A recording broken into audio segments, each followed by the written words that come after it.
Salut les aliénés, c'est Tutu, on se retrouve aujourd'hui pour une nouvelle vidéo YouTube et c'est la deuxième qui intervient concernant le nouveau DLC qui vient de popper. Mountain Royals, machin, truc bidule, 14 balles, voilà. On l'embrasse bien sûr ce nouveau DLC qui a popé avec deux nouvelles civilisations. Un petit remake des Perses, voilà.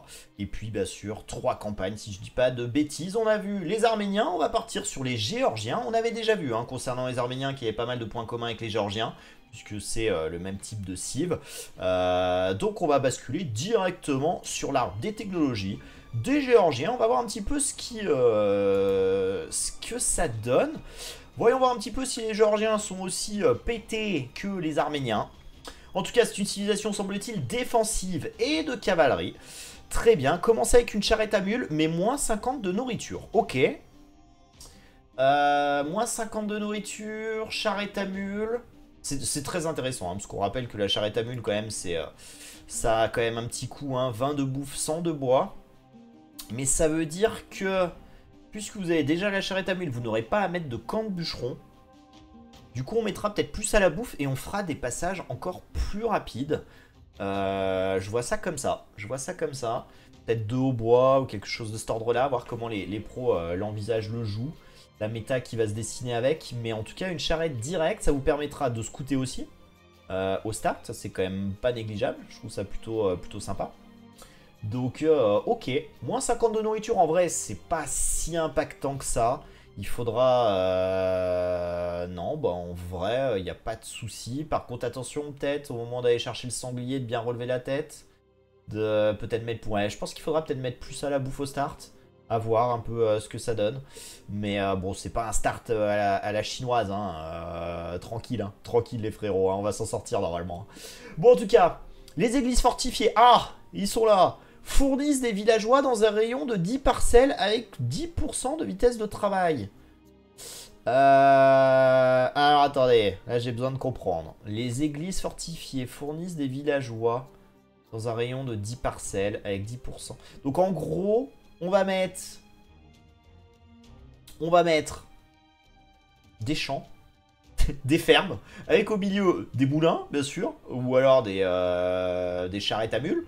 Et on mettra aussi des églises fortifiées un peu partout pour booster les frérots, pour qu'ils travaillent 10% plus vite. C'est ok. D'accord. Ça m'a l'air quand même très solide. Hein. 10 parcelles, faut que je vois à quoi ça ressemble exactement. Si c'est une grosse zone ou pas, mais je pense que c'est quand même une zone plutôt pas mal. Donc on va mettre des églises fortifiées partout. En plus, si vous faites raid, tout le monde à l'abri, ça tire des flèches. Et même si vous ne faites jamais raid, en tout cas ça booste le travail, donc c'est archi rentable. Ça c'est très solide les amis, hein. C'est très très fort, hein. Vraiment. Hein. Bon, la civ part encore sur de bonnes bases. Hein. Les unités et les bâtiments reçoivent moins 15% de dégâts lorsqu'ils combattent à altitude supérieure. Les unités et bâtiments reçoivent moins 15% de dégâts. Ok. Donc ça veut dire que là, le bonus colline, là où les Tatars, ils font plus de dégâts pour ceux qui sont en dessous, là, quand vous êtes en dessus, vous prenez moins de dégâts. Ok, d'accord. Bon, très bien. Oui, c'est un peu comme les Tatars, quoi, sauf qu'au lieu de tuer plus vite, vous crevez moins vite. Ok, très bien. La cavalerie régénère 5 points de vie par minute à l'âge féodal, 10 à l'âge des châteaux et 15 à l'âge impérial. Ça, c'est plutôt sympathique pour votre scout rush.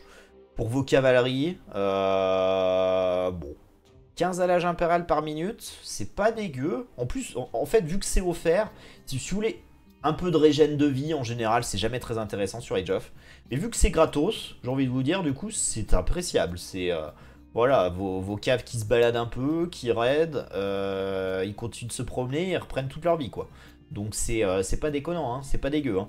Et c'est offert par la maison, donc encore une fois, cette tech là, c'est pas celle qui va rendre cette civ la meilleure du jeu, mais c'est une bonne tech, c'est une bonne tech.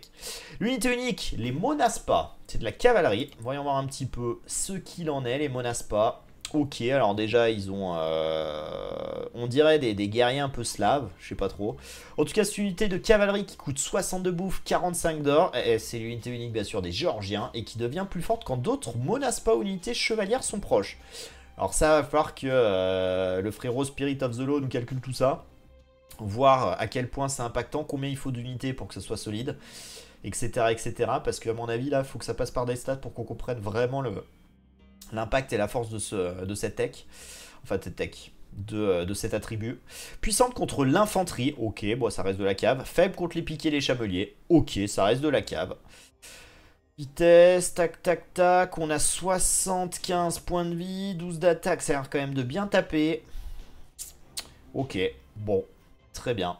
Monaspa Elite, c'est 1000 de nourriture et 700 d'or. Donc c'est quand même pas donné, mais très bien. Ok, ok. Et ils prennent 15 points de vie, ils tapent encore plus fort. Bon. Très bien. Je sais pas. On verra. On verra, je sais pas ce que ça apporte de plus. En tout cas, c'est pas si cher, 60 de bouffe, 45 d'or pour une unité de cave qui a l'air quand même assez violente. Et qui régène sa vie. On va rester un petit peu sur la cave. Pas de paladin. On a élevage, on a ligne de sang. Donc on est pas mal. En termes de tech, on a toutes les techs. Attaque et def. Très bien. Très très bien. Donc autant vous dire que l'unité unique sera plus que solide, plus qu'intéressante, plus que performante. Ok, voyons voir un petit peu les technologies uniques. Tours Svan, c'est un bâtiment. C'est que les bâtiments défensifs ont le plus 2 points d'attaque. Les tours tirent des flèches qui transpercent plusieurs unités. Ok, ça ricoche quoi. C'est un peu Legolas quoi, qui est dans la tour Svan quoi. Et il régale Legolas, hein, il fait mal. Cavalerie Aznori. Les unités de cavalerie occupent 15% de population en moins. Alors ça les frérots, je vais vous dire, ça c'est leur nouvelle idée. Il y a le stagiaire, il y a un an, il nous a pondu le truc, s'est dit mais attendez, et si on mettait des populations en moins puisque mon idole, le mec dont j'ai un poster au-dessus de mon lit, il avait créé Lego avec plus 10 de pop pour passer à 210. Du coup, il m'a toujours inspiré et moi, j'ai eu l'idée qu'en fait, vous ayez toujours 200 de pop, mais qu'il y ait des unités qui coûtaient moins, et du coup, ça fait un peu presque du 210 de pop. Vous voyez? Et ça, ils l'ont bien compris, ils se sont dit, on va faire 10 DLC avec ça, et on va le mettre à toutes les sauces. Donc là, on le remet encore dans la sauce. Les unités de cavalerie qui occupent 15% de pop en moins. Voilà. On aura bientôt je sais pas, bah ouais, pourquoi pas les unités de siège qui occupent 50% d'unités de moins. On peut mettre, je ne sais pas pourquoi, mais éventuellement une très très belle unité comme les chabeliers incendiaires, comme les missionnaires, des choses comme ça, une unité un peu de cet ordre-là qui représente 90% de population en moins, enfin je sais pas, bref. À mon avis, on n'a pas fini avec cette histoire, c'est pas la première fois qu'ils nous le pondent, donc c'est leur délire là, c'est leur truc. Très bien, admettons. Ok. J'ai pas regardé le coût de ces merdes par contre. Voyons voir. On a quoi? Toursvan, c'est 300 de bouffe, 200 d'or, donc autant vous dire, c'est pas très cher. Et c'est assez intéressant. Alors après, c'est une tech défensive, donc on n'est jamais trop fan. Mais vu le prix, ça peut être intéressant. En fait, je pense surtout à un truc qui est très fort. Et d'ailleurs, on le voit... alors bon, je sais qu'il n'y a pas grand monde qui en fait, ou qui en regarde, ou qui aime ça. Mais le combat à mort, le deathmatch, c'est sacrément violent. Parce que on a déjà les japonais, ou quand vous avez japonais sur du deathmatch, déjà c'est hyper fort comme cible. Et vous allez foutre des tours un peu partout. Et là, je pense qu'en deathmatch, ça, Toursvan, ça va être sympa. Hein. Plus de points d'attaque, les tours qui tirent des flèches, qui transpercent plusieurs unités. Croyez-moi... On va en voir beaucoup sur la Deathmatch World Cup 6 qui devrait d'ailleurs se préparer, se préciser, je pense, un de ces quatre. J'espère en tout cas, hein, parce que là ça fait quoi? Un an dernier tournoi? Bref, je suis en pure digression. Bref, revenons un petit peu à nos moutons. Cavalerie Aznori, c'est 750 de bouffe, 250 d'or. Pour avoir une population de cavalerie qui est réduite de 15% en sachant qu'on a quoi? 120, 130 PO en late game. Hera qui nous fait que des hussards. Est-ce qu'on a hussard d'ailleurs? Oh, Hera, il va adorer cette île. Oh là là, Hera. Oh, Hera. Oh, Hera. Hussard full tech. Oh là là. Oh non, Hera. On l'embrasse. Hein.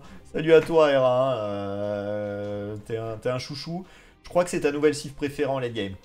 Toi qui adore faire 100 hussards en late game, poser sans ferme. Sans ferme, sans hussards. C'est à peu près ça, Hera, en late game. Donc là, vraiment, il va vraiment pouvoir faire 100 ferme et 100 hussards avec cette tech. Et laisser 10 bûcherons, quoi. 10-15 bûcherons. Donc, bon, bah voilà, hein. Intéressant. Intéressant, intéressant. Bref, on retourne quand même un peu à nos moutons en étant un peu sérieux quand même. Les bâtiments sont réparés avec 50% de ressources en moins. Oh, vous voyez à ce que je pense là tout de suite? Petit tower rush sur Arena. Vous réparez beaucoup moins cher vos tours. Pas déconnant, hein. Ça, mine de rien, c'est pas dégueu. Vous avez une pression late game, vous passez château un petit peu après votre adversaire, vous devez réparer un château et tenir longtemps, 50% de ressources en moins, c'est bah forcément 2 fois moins de pouvoir consommé, ça vous permet de tenir plus longtemps, hein. C'est pas rien, hein. C'est vraiment pas anodin ce bonus d'équipe, et c'est un bonus d'équipe. Donc autant vous dire qu'en TG, 4v4 par exemple, sur Arena, enfin Arena ou n'importe où, hein, ça peut être très très utile, hein. Ok. Ok. Bon, bah écoutez, il nous reste à nous intéresser quand même un petit peu à l'arbre des technologies. On n'a pas Arba. Alors on a vu, hein, en termes de forge, ce qu'on avait quand même. On a Brassard, on a toutes les techs, hormis la dernière up de def des archers. Donc bon, on jouera pas Arba parce qu'on l'a pas. Mais on peut jouer... Ah, on n'a pas bac de pouce quand même. J'allais dire, on peut jouer archer de cavalerie lourde, semble-t-il, puisqu'on a tactique part. Et pas bac de pouce, donc bon, ça jouera, hein, mais... voilà, à voir. On a canonnier à main par contre, contrairement aux Arméniens. On a champion, on a albardier, on a Jacques. Jacques qui est encore là. Brasier, cuiller. Donc on est full tech sur les unités d'infanterie. On a des archers, voilà, bah, comme on le disait, donc il manque un peu mes canonniers à main. On a de la cavalerie plutôt pas mal. On n'a pas paladin par contre, heureusement j'ai envie de dire, vu la cible. On a bélier de siège, onac de siège. On n'a pas canon à bombarde. Ok. Donc la forge, on a vu sur l'eau, on est, c'est une cive qui est pas incroyable, mais on a quand même Galion, on a Fast Fire Ship, donc c'est viable. Mais voilà, on n'a pas chantier naval ou quel sais-je, donc ça limite un petit peu. On n'a pas, on a Galion à canon, bon on n'a pas élite, on n'a pas de Roman. Ok, c'est bien. Pas de tour de bombarde, on a par contre toutes les techs possibles et imaginables. Nous avons, donc on a vu... Donc on a les donjons, forcément. Enfin, forcément. Au vu des techs, c'est plutôt logique qu'on les ait. Donc encore une fois, en deathmatch, je pense que ça peut être sympa. Qu'est-ce qu'on a d'autre? Deathmatch, je le vois bien. Je vais arrêter avec ça, hein, mais c'est vrai qu'on en parle rarement, mais... je le vois bien jouer comme les Japs en fait. Un tour, quelques CA éventuellement. On peut jouer infanterie. Ça me semble quand même peut-être moins fort en très late game sur du deathmatch que japonais, mais à voir, puisque la cavalerie est quand même pas dégueu, hein. Bref. En termes de moines, pas d'expiation des moines, donc on ne peut pas convertir les moines adverses. On n'a pas illumination. Bon, ça reste quand même correct. Et on n'a pas les... ok, on n'a pas l'unité unique. Je pensais qu'on avait les... l'élite là, on avait les expandables du monastère. Mais non, on les a pas ici. Ok, ça c'est vraiment priorisé pour les Arméniens. C'est leur unité unique. Eux n'ont pas. Très bien. En termes de tech, on a toutes les techs possibles. Bon, sur le TC, ça c'est pas une surprise. On n'a pas de puits de forage d'or, pas de scia de bras. Ok. Par contre, puits de forage de pierre, alternance des cultures. Très bien. Et donc les charrettes à mules. Elles ont pas de réduction de coût. Par contre, on a une offerte au début. Contrairement aux Arméniens. Bon, bah écoutez. Voilà, hein. Mon avis sur la cive, ça m'a l'air quand même un peu moins OP que Arménien. Ça a quand même pas mal d'avantages. C'est quand même assez intéressant. Attention au start, hein. Pour les débutants qui connaissent pas la cive. Méfiez-vous. Moins 50 de bouffe, ça peut surprendre. Ça peut surprendre un petit peu quand on voit déjà qu'avec Aztec, vu que ça porte un petit peu plus, relever la tête, tout ça, des fois ça bégaye un peu. Méfiez-vous, moins 50 de bouffe, faut quand même les gérer. C'est pas le start chinois, mais attention, hein, je dis bien attention à vous. Faut le prendre bien en compte quand même. Donc voilà, une cible de cavalerie, une cible qui joue infanterie plutôt pas mal. On a pour le reste des archers qui jouent bien au château. À l'impé, on a quand même Brassard, on a du canonnier à main. Bon, ça me semble pas être la cive incroyable, elle me semble ok plus. Parce que y a quand même quelques intérêts à cette cive. Mais ça me semble pas complètement pété par rapport à Arménien. Il y a quand même les églises fortifiées à voir, hein, à quel point c'est impactant et performant sur la vitesse de travail. À quel point ça génère de l'économie. Mais voilà, pour moi, vraiment, Arménien, ça me semble 1 million de fois au-dessus de tout. Géorgien, ça me semble ok, ok plus. Même peut-être ok plus plus.